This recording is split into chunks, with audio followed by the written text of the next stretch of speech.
آقا هولوکاست واقعی نگاه کنید اینجاست، نسل کشی اینجاست، بچه کشی اینجاست، کودک کشی اینجاست. نگاه کنید امروز مهدی تو خبر اومد، من وقتی زیرنویس خبر رد شد دو دستی دادم تو سرم. خبر چی بود؟ 18 کودک فلسطینی غزه‌ای امروز در اثر گرسنگی جان خودشون از دست دادن. آقای فانتینیو کلات بزن بالاتر، واقعا کلات بزن بالاتر که نگاه بکنی دیگه. تو داری حمایت میکنی عملا از جانی، از جنایتکار. از کی؟ از ترامپ. از کی؟ از نتانیاهو. من غیر از اینه.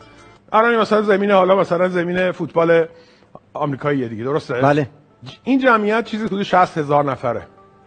آقای ترامپ، آقای نتانیاهو، آقای فانتینیو، این خانم زیمبابویی رئیس کمیته بین‌المللی المپیک، انقدر جمعیت تو غزه کشته شده.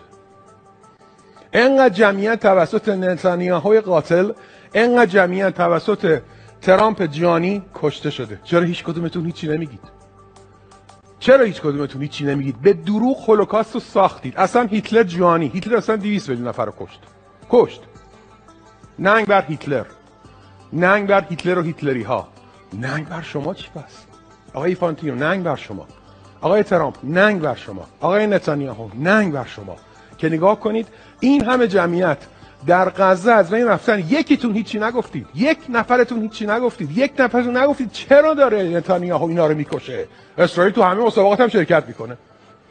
روسیه به خاطر حمله به اوکراین فلان شد، اومدن توجیه هم میشه دیگه که آقا مثلا طبق اساسنامه IOC روسیه میتواند اخراج بشود، اسرائیل نمیتواند اخراج بشود. آدم کشته.